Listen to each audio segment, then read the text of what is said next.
England తో test series కి భారత జట్టు ఎంపికైంది. టెస్ట్ జట్టుకు కెప్టెన్ గా శుభ్మన్ గిల్ వ్యవహరించనున్నారు. గిల్ ను కెప్టెన్ గా బీసీసీఐ ప్రకటించింది. టీమిండియా టెస్ట్ కెప్టెన్ గా శుభ్మన్ గిల్ ఎంపికయ్యాడు. వైస్ కెప్టెన్ గా రిషబ్ పంత్ వ్యవహరించనున్నాడు. అలాగే జూన్ 20 నుంచి ఇంగ్లాండ్ తో జరగనున్న 5 టెస్ట్ మ్యాచ్ల సిరీస్ కి బీసీసీఐ జట్టును ప్రకటించింది. జట్టులో గిల్, పంత్, జైస్వాల్, కేఎల్ రాహుల్, సాయి సుదర్శన్, అభిమన్యు, కరుణ్, నితీష్, జడేజా, ధ్రువ్, వాషింగ్టన్, శార్దూల్, బుమ్రా, సిరాజ్, ప్రసిద్, ఆకాశ్ దీప్, హర్షదీప్, కుల్దీప్ ఉన్నారు.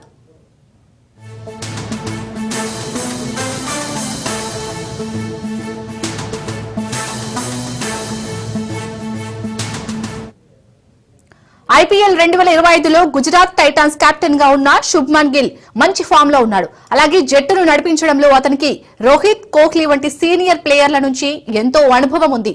దీంతో పంత్, బుమ్రా, రాహుల్ కాకుండా ఇంగ్లాండ్ టూర్ కి టెస్ట్ కెప్టెన్ గా గిల్ ను బీసీసీఐ ప్రకటించింది.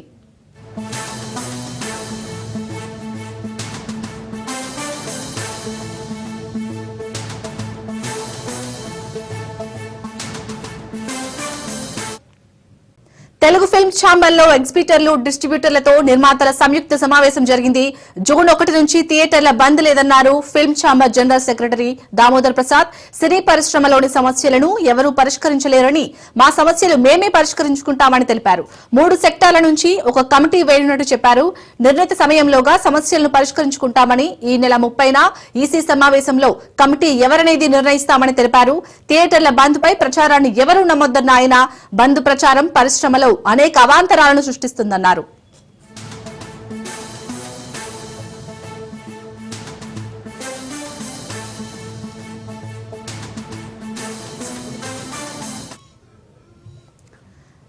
తెలుగు ఫిల్మ్ ఛాంబర్ లో ఎగ్జిబిటర్లు, డిస్ట్రిబ్యూటర్లతో నిర్మాతల సంయుక్త సమావేశం ముగిసింది. జూన్ 1 నుంచి థియేటర్ల బంద్ లేదన్నారు film chamber general secretary Damodar Prasad. సినీ పరిశ్రమలోని సమస్యలను ఎవరూ పరిష్కరించలేరని, మా సమస్యలు మేమే పరిష్కరించుకుంటామని తెలిపారు. 3 సెక్టార్ల నుంచి ఒక కమిటీ వేయనున్నట్టు చెప్పారు. నిర్ణీత సమయంలోగా సమస్యలను పరిష్కరించుకుంటామని, ఈ నెల 30న ఈసీ సమావేశంలో కమిటీ ఎవరనేది నిర్ణయిస్తామని తెలిపారు. థియేటర్ల బంద్ పై ప్రచారాన్ని ఎవరూ నమ్మొద్దన్న ఆయన, బంద్ ప్రచారం పరిశ్రమలో అనేక అవాంతరాలను సృష్టించిందన్నారు.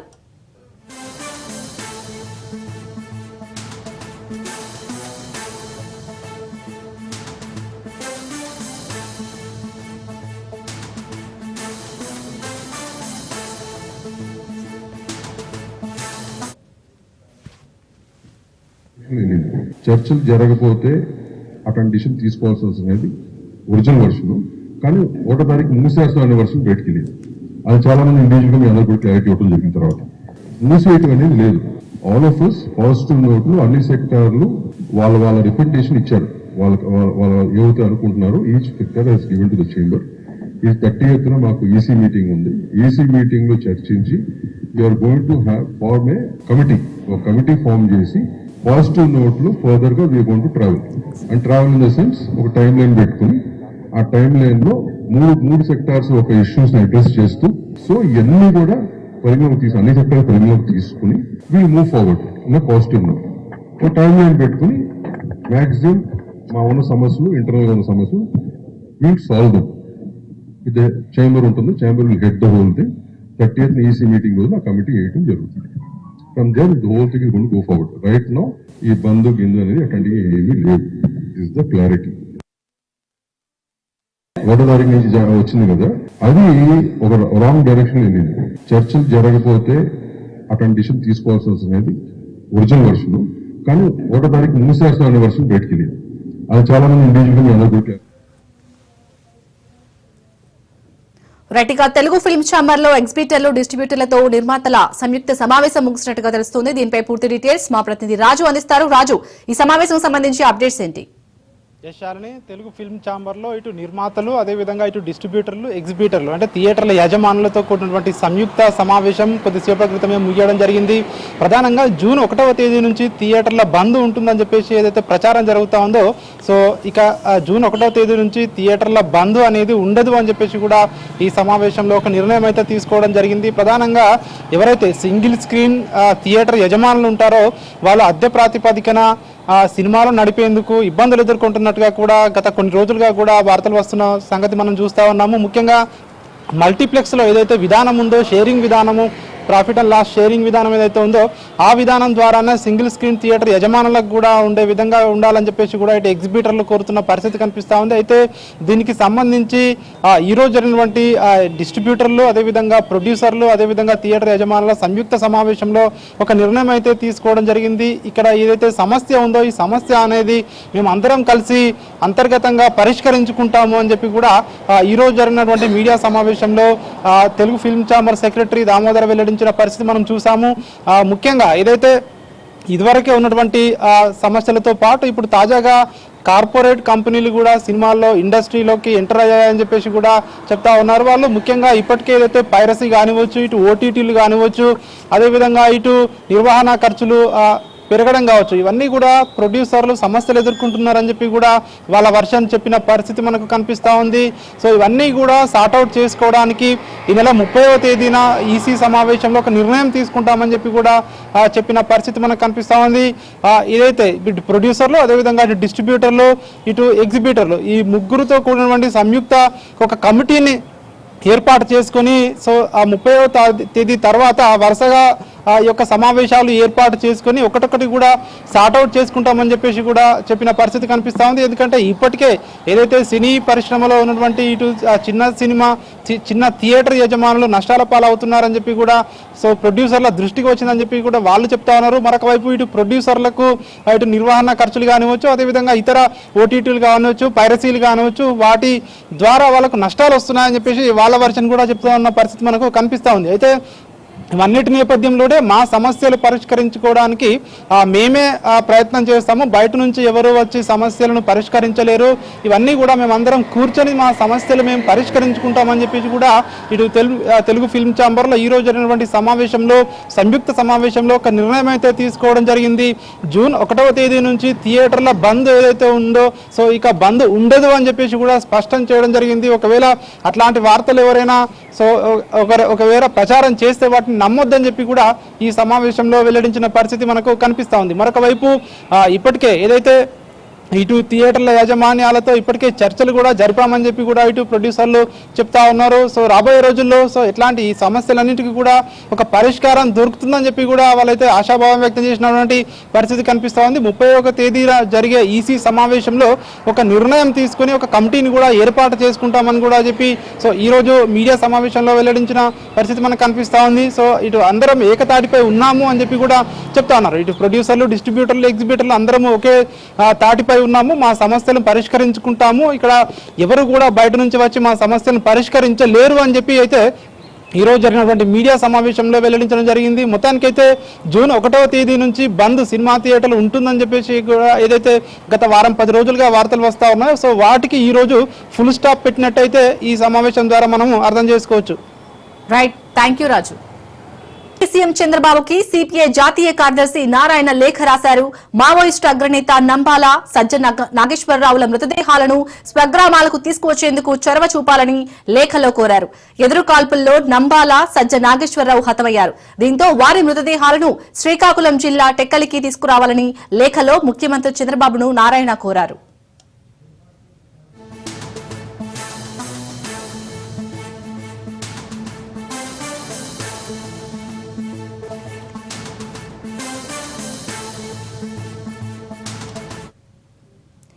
ఏపీ సీఎం చంద్రబాబుకి సిబిఐ జాతీయ కార్యదర్శి నారాయణ లేఖ రాశారు. మావోయిస్టు అగ్రనేత నంబాల సజ్జ నాగేశ్వరరావుల మృతదేహాలను తన స్వగ్రామాలకు తీసుకువచ్చేందుకు చొరవ చూపాలని లేఖలో కోరారు. ఎదురు కాల్పుల్లో నంబాల సజ్జ నాగేశ్వరరావు హతమయ్యారు. దీంతో వారి మృతదేహాలను శ్రీకాకుళం జిల్లా టెక్కలికి తీసుకురావాలని లేఖలో ముఖ్యమంత్రి చంద్రబాబును నారాయణ కోరారు.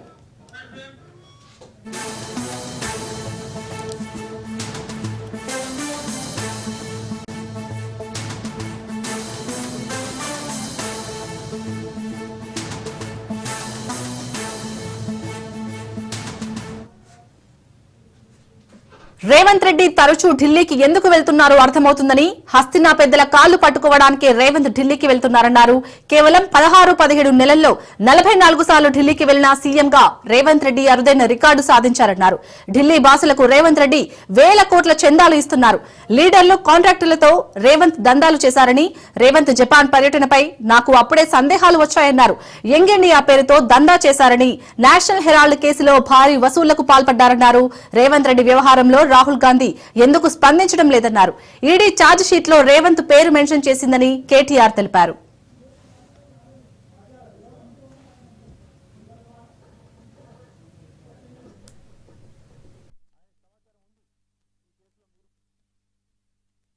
ఖచ్చితంగా అడుగుతున్నాం, రేవంత్ రెడ్డి గారు ఎందుకు మౌనంగా ఉన్నారు? మాకు అనుమానం ఎప్పుడు వచ్చిందంటే, ఈయన జపాన్ పర్యటన అని చెప్పి ఇక్కడికి వెళ్ళి తప్పించుకపోయినప్పుడు అనుమానం వచ్చింది మాకు. ఆ రోజు జపాన్ అని చెప్పి జపాన్లో ఎవరో ఈయన పిలిచినట్టు ఉరికిండు. చూస్తే కరెక్ట్గా అప్పుడే ఈడీలో A1 A2గా రాహుల్ గాంధీ గారిని, సోనియా గాంధీ గారిని పెట్టారు. దేశంలో ఉన్న కాంగ్రెస్ నాయకులు అందరూ స్పందించారు. కానీ రేవంత్ రెడ్డి గారు ఈ రోజు వరకు ఒక్కసారి కూడా నోరు విప్పలేదు. ఆ రోజు ఎందుకు అనుకున్న వాళ్ళకి ఇవాళ సమాధానం దొరికిందని నేను అనుకుంటా ఉన్నా. ఎందుకంటే రేవంత్ రెడ్డి గారికి తెలుసు ఈ కేసులో ఆయన కూడా ఉన్నాడు. సహజంగానే ప్రభుత్వంలో ఉన్నాడు కాబట్టి, ఇంటెలిజెన్స్ వ్యవస్థ ఉంటుంది కాబట్టి ఆయనకు సమాచారం ఉంది, ఈ కేసులో మీరు కూడా ఉండబోతున్నారు అని చెబితే అప్పటి నుంచి ఇప్పటి వరకు నోరు తెరవలేదు. తెరవకపోగా ఢిల్లీ పెద్దలను ప్రసన్నం చేసుకోవడానికి, అక్కడ ఉండే మంత్రులను కాకాబట్టడానికి, మోడీ గారిని, అమిత్ షా గారిని ప్రసన్నం చేసుకోవడానికి, బీజేపీతో మరి ఏదో రకంగా ఒక ఒప్పందం కుదుర్చుకొని ముందుకు పోవడానికి ఆయన మౌనంగా ఈరోజు మౌనంగా ఉండి తప్పించుకునే ప్రయత్నం చేస్తూ ఉన్నారు. ఈడీ ఛార్జ్ షీట్ లో తెలంగాణ సీఎం పేరు రావడం రాష్ట్రానికి అవమానకరమన్నారు BRS working president KTR. National Herald money laundering కేసులో సీఎం రేవంత్ రెడ్డి పేరు రావడంపై విమర్శలు గుప్పించారు. రేవంత్ మాటల ముఖ్యమంత్రి కాదు, మూటల ముఖ్యమంత్రి అని దుయ్యబట్టారు. మూటలు మోసే పీసీసీ అధ్యక్ష పదవి తెచ్చుకున్నారని విమర్శించారు. అందుకే ఆయనకు బ్యాగ్ మ్యాన్ అనే పేరు వచ్చిందన్నారు. 50 కోట్లతో పీసీసీ చీఫ్ పదవి కొనుక్కున్నట్లు కాంగ్రెస్ వాళ్లే చెప్తున్నారన్నారు. బయటికి వచ్చి మాత్రం పెద్ద పెద్ద పోజులు కొట్టడం రేవంత్ రెడ్డి గారు మరి ఏం చేస్తున్నారో ప్రజలకు కూడా అర్థమై ఉండాలి. 44 సార్లు ఢిల్లీ ఎందుకు పోతున్నారో స్పష్టంగా అర్థమై ఉండాలి. ఒక్క ఇటుక పేర్చకుండా, ఒక్క కొత్త ప్రాజెక్టు కట్టకుండా, ఒక్క సంక్షేమ పథకం అమలు చేయకుండా, ఒక్క గ్యారంటీ ఇచ్చిన ఒక్క గ్యారంటీ అమలు చేయకుండా తెలంగాణలో 1,80,000 కోట్ల అప్పు. ఆ డబ్బులు ఎక్కడ పోతున్నాయో ఇప్పుడన్నా మరి తెలంగాణ ప్రజలకు అర్థమవుతుందని నేను అనుకుంటా ఉన్నా. సంవత్సరంన్నర కాలంగా తెలంగాణ ప్రజల సంపదను దోచి, తెలంగాణను ఏటీఎంగా మార్చి ఢిల్లీ బాసులకు దోచిపెట్టడానికే, అటు ఢిల్లీ బాసులు అంటే ఇద్దరున్నారు పాపం బాసులు ఆయనకు, ఆయన బాధ వర్ణనాతీతం. ఒక బాస్ ఏమో అఫీషియల్ బాస్ రాహుల్ గాంధీ గారు, ఇంకొక బాస్ ఏమో అన్అఫీషియల్ బాస్ మోడీ గారు, అమిత్ షా గారు. కాబట్టి అటు ఇటు ఇద్దరిని ప్రసన్నం చేసుకోవడానికి 44 సార్లు ఎక్కే విమానం, దిగే విమానం అన్నట్టుగా రేవంత్ రెడ్డి గారి వ్యవహారం నడుస్తాం. 4 కోట్ల మంది ప్రజలకు నాయకత్వం వహించే పదవిలో ఉన్న రేవంత్ రెడ్డికి నిజాయితీ, నైతికత ఉంటే వెంటనే సీఎం పదవికి రాజీనామా చేయాలని డిమాండ్ చేశారు కేటీఆర్. లేదంటే కాంగ్రెస్ పార్టీ పెద్దలు స్పందించి రేవంత్ రెడ్డితో రాజీనామా చేయించి ఈ కేసులో నిష్పక్షపాతంగా విచారణ చేయాలని డిమాండ్ చేశారు. స్కామ్లో ఈయన పాత్ర ఉంది అని వార్తలు వస్తే ఆ రోజు అక్కడి కాంగ్రెస్ నాయకులు చేసిన డిమాండ్ ఏంది అంటే, మరి వెంటనే యెద్యూరప్ప గారు నిష్పక్షపాతంగా విచారణ జరగాలి అంటే రాజీనామా చేయాల్సిందే, ఇట్లాంటి వ్యక్తి ముఖ్యమంత్రిగా ఉంటే విచారణ ఎట్లా జరుగుతుంది అని చెప్పి ఆ రోజు అక్కడి కాంగ్రెస్ పార్టీ అధ్యక్షులు, ప్రదేశ్ కాంగ్రెస్ కమిటీ అధ్యక్షులు కర్ణాటకలో చేసిన డిమాండ్. ఇది కర్ణాటక కాంగ్రెస్ మాట, నా మాట కాదు. ఒక విచారణ ఎదుర్కోవాల్సి వస్తే ముఖ్యమంత్రి గారు ఇదర్ ఈ షుడ్ రిజైన్ వాలంటరీలీ, స్వచ్ఛందంగా తప్పుకోవాలి, లేదా ఆయనను అర్జెంటుగా తొలగిస్తేనే నిష్పక్షపాతమైన ఎంక్వైరీ జరుగుతుంది అనే మాట వారు చెప్పిన మాట. ఇవాళ మేమంటుంది కూడా అదే. 4 కోట్ల ప్రజల ముందు ఇవాళ ఆ ప్రజలకు నాయకత్వం వహించే నాయకుడిగా అక్కడ కూర్చున్న వ్యక్తికి తప్పకుండా నిజాయితీ ఉంటే, నైతికత ఉంటే వెంటనే అయితే రేవంత్ రెడ్డి గారు స్వచ్ఛందంగా తప్పుకోవాలి, లేదా కాంగ్రెస్ పార్టీ పెద్దలు స్పందించి తప్పకుండా వెంటనే వారిని రాజీనామా చేయించి నిష్పక్షపాతంగా విచారణ జరగడానికి సహకరించాలని మేము డిమాండ్ చేస్తా ఉన్నాం. సివిల్ సప్లై స్కామ్ ను బయటపెట్టినా దానిపై ఫుడ్ కార్పొరేషన్ ఆఫ్ ఇండియా కేంద్ర ప్రభుత్వం ఏ ఏజెన్సీ కూడా స్పందించకపోవడం గమనార్హం. అమృత్ స్కామ్ లో రేవంత్ రెడ్డి బాహుమర్ది కంపెనీకి 1135 కోట్ల వర్క్ ఇచ్చారని ఆరోపించామని కేంద్ర మంత్రి మనోహర్ లాల్ ఖట్టర్ కి వివరంగా చెప్పినా ఇంతవరకు ఈ విషయంపై స్పందించలేదన్నారు. బీజేపీకి నిజాయితీ ఉంటే ఈ స్కామ్లపై స్పందించి బాధ్యులపై చర్యలు తీసుకోవాలని కేటీఆర్ డిమాండ్ చేశారు. తెలంగాణ ప్రజలు కూడా ఎవరు ఎవరితో కుమ్మక్కవుతున్నారని గ్రహించాలన్నారు. కాంగ్రెస్ డిఎన్ఏలోనే కరప్షన్ ఉంది. కాంగ్రెస్ అంటేనే కరప్షన్, ఇది అందరికీ తెలుసు. అట్లాగే మరి ఈరోజు ఈ కుంభకోణం మీద విచిత్రంగా మాకు కూడా చాలా ఆశ్చర్యంగా అనిపిస్తూ ఉంది. దేశమందరూ మాట్లాడుతున్నారు. కర్ణాటకలోనైతే డీకే శివకుమార్ గారిని తొలగించాలని కర్ణాటక బీజేపీ వాళ్ళు విరుచుకుపడుతున్నారు. కానీ తెలంగాణ బీజేపీ వాడు మాత్రం ఎవడు మాట్లాడట్లేదు. తెలంగాణ బీజేపీ వాళ్ళు మాత్రం మౌన మునుల మాదిరిగా ఎక్కడ ఒక్కరు కూడా మాట్లాడట్లేదు. ఏం జరుగుతున్నదని మేము అడుగుతా ఉన్నాం. తెలంగాణలో ఇంత అపురూపమైన సంబంధాలు అటు కాంగ్రెస్కు ఇటు బీజేపీకి ఏ స్థాయిలో ఉన్నాయో మరి మీరు ఆలోచించాలని కోరుతా ఉన్నా. తెలంగాణ బీజేపీ ఎంపీలు చేస్తున్న భూ అక్రమాలకు, భూ దందాలకు ముఖ్యమంత్రి గారు వత్తాసు పలుకుతున్నందుకు మీ మౌనమా? లేదా మీ కేంద్ర మంత్రులు మీరు కలిసి బ్రహ్మాండంగా మీరు చేసుకుంటున్న అవినీతి కార్యకలాపాలకు మరి ఏదో బయటికి నటించినట్టు చేసి ఢిల్లీలో ఇక్కడ గల్లీలో మాత్రం ఏదైతే దోస్తీ చేస్తున్నారో ఇది అందరూ కూడా చూస్తూ ఉన్నారు. తెలంగాణకు పట్టిన శని కాంగ్రెస్ అన్నారు కేటీఆర్. తెలంగాణకు పట్టిన దయ్యం రేవంత్ రెడ్డి అని చెప్పారు. తమ పార్టీలో డెమోక్రసీ ఉందని, మా పార్టీ అంతర్గత విషయాలు మాట్లాడుకుంటే మంచిదన్నారు. అయితే కోవట్లు అన్ని పార్టీలో ఉంటారన్న కేటీఆర్ రేవంత్ దగ్గర కూడా కోవట్లు ఉన్నారని అన్నారు. పరోక్షంగా కేటీఆర్ కవితకు వార్నింగ్ ఇచ్చారు. ఇక్కడ అసెంబ్లీలో ఓడిపోయాము, ఎట్లా ముందుకు పోవాలని చెప్పి దాదాపు 17 రోజుల పాటు మీరందరూ చూశారు. ఇక్కడే వేల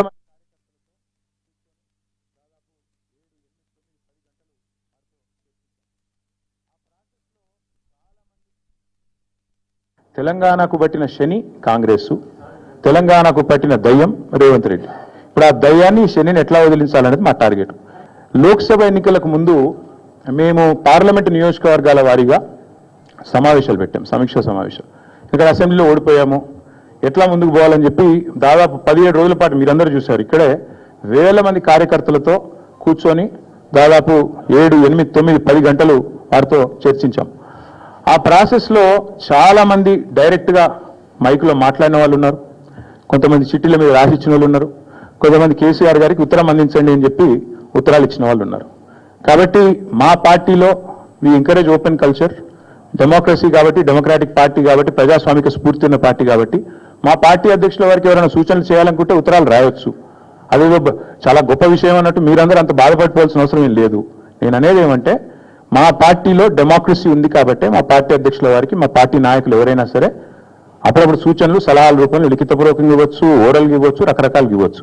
మనం ఎవరైనా సరే పార్టీలో ఏ హోదాలో ఉన్నా కొన్ని విషయాలు అంతర్గతంగా మాట్లాడాల్సిన విషయాలు అంతర్గతంగా మాట్లాడితేనే బాగుంటుంది. పార్టీ ఫోరమ్స్ ఉన్నాయి, అధ్యక్షుల వారితో కలిసే అవకాశం ఉంది, లేదా ఆఫీస్ బేరర్స్ ఉన్నారు, కలిసి చెప్పుకునే అవకాశం ఉంది. కాబట్టి అంతర్గతంగానే కొన్ని విషయాలు మాట్లాడితే బాగుంటుంది. అది అందరికీ వర్తిస్తుంది, వీళ్ళకి వాళ్ళకని కాదు, అందరికీ వర్తిస్తుంది. మా పార్టీలో డెమోక్రసీ ఉంది, మా పార్టీలో సలహాలు సూచనలు ఎవరైనా ఇవ్వచ్చు, ఎట్లా అయినా ఇవ్వచ్చు. గతంలో పార్లమెంట్ సమావేశాల సందర్భంగా లేఖలు వచ్చినాయి, సూచనలు వచ్చాయి, అట్లా వచ్చిన సీఎం కుర్చీలో కూర్చొని పరిపాలించే హక్కు రేవంత్ కు లేదన్నారు బీజేపీ ఎంపీ డీకే అరుణ. నేషనల్ హెరాల్డ్ కేసులో రేవంత్ పాత్ర ఏంటో చెప్పాలన్నారు. గతంలో ఓటుకు నోటు కేసులో జైలుకు పోయి వచ్చాడని, కాంగ్రెస్ బీఆర్ఎస్ ఒకరిని ఒకరు కాపాడుకునే ప్రయత్నం చేస్తున్నారని విమర్శించారు. కాళేశ్వరంపై సీబీఐతో ఎందుకు విచారణ చేయడం లేదన్నారు. తెలంగాణ దివాలా తీసింది, అప్పులు పుట్టడం లేదు అంటూ రేవంత్ రాష్ట్రాన్ని అవమానించారని ఫైర్ అయ్యారు. ఇంత తొందరగా ఫెయిల్ అయిన పార్టీ ఎక్కడా లేదన్నారు. రేవంత్ రెడ్డి సొంత పార్టీలోనే కుంపటి ఎక్కువైందన్న డీకే అరుణ కవిత బీజేపీలోకి వస్తే తీసుకునే ప్రసక్తే లేదన్నారు. దయ్యాలు ఎవరనేది వాళ్లే చెప్పాలన్నారు. రేవంత్ రెడ్డి గారు ఇప్పటిదాకా అధికారంలో లేనప్పుడు మాట్లాడిన మాటలు ఒకసారి గుర్తు చేసుకుంటే, అధికారంలోకి వచ్చిన వెంబడే మా పార్టీకి అధికారం ఇవ్వండి, మాకు అధికారంలోకి వచ్చిన వెంబడే తెలంగాణను దోచుకున్నటువంటి వాళ్ళకంతా కూడా అవినీతి పరులందరినీ కూడా చర్యలు తీసుకుంటాం, వారితో ఆ అవినీతితో ఆ సొమ్మునంతా కక్కిస్తామని మాట మాట్లాడింది. మరి అప్పుడు సిబిఐని ఏదైతే తెలంగాణలో బ్యాన్ చేసిండో ఎంక్వైరీలు చేయకుండా ఆ సిబిఐని మరి మీరు అధికారంలోకి వచ్చిండ్రు. ఇప్పుడు సిబిఐ విచారణను చేపట్టాలనేటటువంటి లేఖ ఇంతదాకా కేంద్ర ప్రభుత్వానికి ఎందుకు రాయలేదు? సిబిఐ చేత విచారణ చేపించి మరి అవినీతిలో ఎవరికైతే పాత్ర ఉందో వారినంతా కూడా చర్యలు తీసుకునేటటువంటి విధంగా ఈ రాష్ట్ర ప్రభుత్వం, ఈ రాష్ట్ర ముఖ్యమంత్రి ఎందుకు చొరవ తీసుకోవడం లేదు? వాళ్ళు అంత దోచిను, నేను ఇంత దోచుకుంటా, ఒకరు మీరు నన్ననండి నేను మిమ్మల్ని అంట అనే ధోరణితోనే ఇవాళ తెలంగాణను వారు దోచుకున్నారు, ఇప్పుడు మేము దోచుకుంటున్నటువంటి తీరులోనే ఈ రాష్ట్ర ప్రభుత్వం తెలంగాణను దోచుకుంటుంది తప్ప తెలంగాణలో అనేక హామీలు ఇచ్చి తెలంగాణ ప్రజలకు మోసం చేసి అధికారంలోకి వచ్చి 15 నెలలు గడిచిపోయినప్పటికీ కూడా ఇప్పటిదాకా ప్రజలకు ఇచ్చిన హామీలు నిలబెట్టుకోవడంలో విఫలమైనరు. ఏదైనా మాట్లాడితే డబ్బులు లేవు, ఎక్కడైనా అప్పులకు పోతే కూడా అప్పులు పుడతలేవు, మనని ఎవరు నమ్ముతలేరు అని తెలంగాణను అవమానపరిచే విధంగా గతంలో ఇటువంటి వ్యాఖ్యలు ఏ ముఖ్యమంత్రి కూడా చేసి ఉంటాడు ఎక్కడ కూడా. అంత ఘోరమైనటువంటి పరిస్థితిలో ఈ రాష్ట్ర ముఖ్యమంత్రి ఈ రాష్ట్రాన్ని ఏలుతుంటే అసలు ఈ రాష్ట్రంలో ప్రజలను మోసం చేసి అధికారంలోకి వచ్చి దివాలా తీసినటువంటి పరిస్థితిలో మేము ఈ రాష్ట్రంలో అధికారంలోకి వచ్చినాం, ఏమీ లేదు ప్రభుత్వంలో అని చెప్పి మాట్లాడుతూ వాళ్ళు వేలాది కోట్లు సంపాదించుకోవడానికి అనేక రకాలుగా పథకాలు రచించి వాటి వల్ల వాళ్ళు దోచుకుంటున్నారు తప్ప ప్రజలకు ఇచ్చినటువంటి హామీలను నిలబెట్టుకోవడంలో కానీ ప్రజలకు ఇచ్చినటువంటి హామీలను నెరవేర్చడంలో కానీ ఈ రాష్ట్ర ప్రభుత్వం పూర్తిగా విఫలమైంది. ఈ ముఖ్యమంత్రి గారికి ఒక రోజు కూడా ఆ కుర్చీ మీద కూర్చొని పరిపాలించినటువంటి అర్హత, కొత్త రాష్ట్రం ఏర్పడిన తెలంగాణ రాష్ట్రంలో బీఆర్ఎస్ పార్టీ వెళ్ళినప్పుడు కానీ ఈనాడు కాంగ్రెస్ ప్రభుత్వం పరిపాలిస్తున్నప్పుడు కానీ కేంద్ర ప్రభుత్వం నిష్పక్షపాతంగా ఈ కొత్త రాష్ట్రానికి ప్రజల యొక్క అభివృద్ధి కాంక్షించి ప్రతి గ్రామం అభివృద్ధి చెందాలనే లక్ష్యంతో ఈ ప్రాంతానికి తెలంగాణ రాష్ట్రాన్ని నిధులు ఇస్తుంటే భారతీయ జనతా పార్టీని ఎదుర్కొనే శక్తి లేక ఈరోజు ప్రజల లోపల పూర్తి విశ్వాసాన్ని కోల్పోయినటువంటి కాంగ్రెస్ పార్టీ ప్రజలలో ఎక్కడ పోయినా ఏ గ్రామానికి వెళ్ళినా అరే ఇంత తొందరగా ప్రజల లోపల ఫెయిల్ అయినటువంటి ప్రభుత్వం ఎప్పుడు చూడలేనటువంటి మాటలు మనం వింటాం. దాన్ని జీర్ణించుకోలేక కాంగ్రెస్ పార్టీ తెలంగాణలో మేం ప్రత్యామ్నాయమని భావించేటటువంటి బీఆర్ఎస్ పార్టీ రెండు కూడా లోపల లోపాయికారి ఒప్పందాలతోన తెలంగాణలో భారతీయ జనతా పార్టీ పెద్ద ఎత్తున బలం పుంజుకుంటా ఉంది. గ్రామ గ్రామాన ఇంటింటికి భారతీయ జనతా పార్టీ చేరుకుంటా ఉందని జీర్ణించుకోలేనటువంటి రెండు పార్టీలు కలిసి ఆడుతున్నటువంటి నాటకాలు తెలంగాణ ప్రజలందరూ కూడా గమనిస్తా ఉన్నారని చెప్పి సందర్భంగా నేను తెలియజేస్తా ఉన్నా. నీతి ఆయోగ్ సమావేశం సుదీర్ఘంగా కొనసాగుతోంది. ప్రధాని మోదీ అధ్యక్షతన జరుగుతున్న నీతి ఆయోగ్ కౌన్సిల్ సమావేశానికి అన్ని రాష్ట్రాల సీఎంలు, లెఫ్టినెంట్ గవర్నర్లు, కేంద్ర మంత్రులు హాజరయ్యారు. వికసిత్ భారత్ ప్రతి భారతీయుడి లక్ష్యమన్నారు ప్రధాని మోదీ. రాష్ట్రాలు అభివృద్ధి చెందితేనే దేశం అభివృద్ధి చెందుతుందన్నారు. కేంద్రం, రాష్ట్రాలు కలిసి టీం వర్క్ చేయాలన్న ప్రధాని టీం వర్క్ తో అనుకున్న లక్ష్యం సాధించగలమన్నారు. అభివృద్ధిని పరుగులు పెట్టించగలమని, టీం వర్క్ తో అసాధ్యం కానిది ఏదీ లేదన్నారు.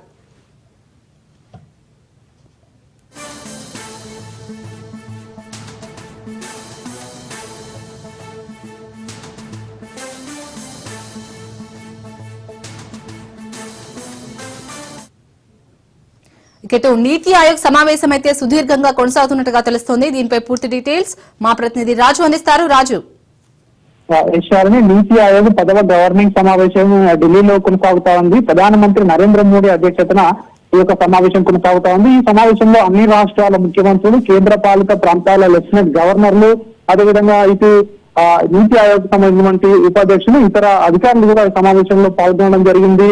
ఈ యొక్క సమావేశంలో వికసిత్ రాజ్య ఫర్ వికసిత్ భారత్ 2047 థీమ్ తో ఈ యొక్క సమావేశాన్ని నిర్వహించబోతా ఉన్నారు. భారతదేశానికి స్వాతంత్రం వచ్చి 2047కి 100 సంవత్సరాలు పూర్తవుతున్న నేపథ్యంలో 2047 కల్లా భారతదేశం అభివృద్ధి చెందిన దేశంగా ముందుకు వెళ్లాలంటే ఏ విధంగా ప్రణాళికలు రూపొందించారు, రాష్ట్రాలు ఇటు కేంద్రం కలిసి ఏ విధంగా అభివృద్ధిలో ముందుకు వెళ్లాలనే దానిపై ఈ సమావేశం నిర్వహించబోతా ఉన్నారు. దీనికి సంబంధించి ప్రధానమంత్రి నరేంద్ర మోడీ రాష్ట్రాలకు పలు కీలక సూచనలు చేయబోతా ఉన్నారు. ఎందుకంటే రాష్ట్రాలు కూడా అభివృద్ధిలో లక్ష్యాలను పెట్టుకుని, టార్గెట్లు పెట్టుకుని ముందుకు వెళ్తేనే అభివృద్ధి సాధించగలమని చెప్పి కూడా ప్రధానమంత్రి నరేంద్ర మోడీ ఈ యొక్క సమావేశంలో చెప్పబోతా ఉన్నారు. అదేవిధంగా ఈ యొక్క సమావేశంలో ప్రధానమంత్రి నరేంద్ర మోడీ పలు కీలక వ్యాఖ్యలు చేసినట్టుగా కూడా మనకు తెలుస్తా ఉంది. ఎందుకంటే ఏదైతే వికసిత్ భారత్ ఏదైతే ఉందో అది ప్రతి భారతీయుడి లక్ష్యం అని చెప్పి కూడా ప్రధానమంత్రి యొక్క సమావేశంలో చెప్పినట్టు కూడా తెలుస్తా ఉంది. అదేవిధంగా రాష్ట్రాలు అభివృద్ధి చెందితేనే దేశం అభివృద్ధి చెందుతుంది అని చెప్పి కూడా మోడీ చెప్పినట్టుగా కూడా తెలుస్తా ఉంది. ఇదంతా టీం వర్క్ గా, అది రాష్ట్రాలు, కేంద్ర ప్రభుత్వం టీం వర్క్ గా చేస్తేనే ఏదైతే అనుకున్న లక్ష్యాలను సాధించగలమో అప్పుడే అభివృద్ధిని పరుగులు పెట్టించగలమని చెప్పి కూడా మోడీ రాష్ట్రాల ముఖ్యమంత్రులకు స్పష్టం చేసినట్టుగా కూడా తెలుస్తా ఉంది. ఇక తెలంగాణ విషయానికి వచ్చినట్టయితే 2018 తర్వాత తొలిసారి తెలంగాణ ముఖ్యమంత్రి నీతి ఆయోగ్ సమావేశానికి హాజరు కావడం జరిగింది. అదేవిధంగా ఇది ఏపీ నుంచి ముఖ్యమంత్రి చంద్రబాబు నాయుడు యొక్క సమావేశానికి హాజరు కావడం జరిగింది. అన్ని రాష్ట్రాల ముఖ్యమంత్రులు కూడా యొక్క సమావేశంలో పాల్గొనడం జరిగింది. తెలంగాణకు సంబంధించి తెలంగాణ రైజింగ్ 2047 విజన్ ను ముఖ్యమంత్రి రేవంత్ రెడ్డి ఈ సమావేశంలో ఆవిష్కరించబోతా ఉన్నారు. ఏవైతే 2047 నాటికి తెలంగాణ రాష్ట్రం సాధించదలుచుకున్నటువంటి లక్ష్యాలు, అదేవిధంగా పాలసీలు, సుపరిపాలన విధానాలు, రాష్ట్రాల అభివృద్ధికి కేంద్రం అందించాల్సిన సాయం, ముఖ్యంగా తెలంగాణలోని వివిధ పథకాలకు, వివిధ ప్రాజెక్టులకు కేంద్ర ప్రభుత్వం సహకారం వేటికి అవసరం అనే దానిపై కూడా ముఖ్యమంత్రి ఒక నివేదిక తయారు చేసుకోవాలని వెళ్ళినట్టుగా కూడా తెలుస్తా ఉంది.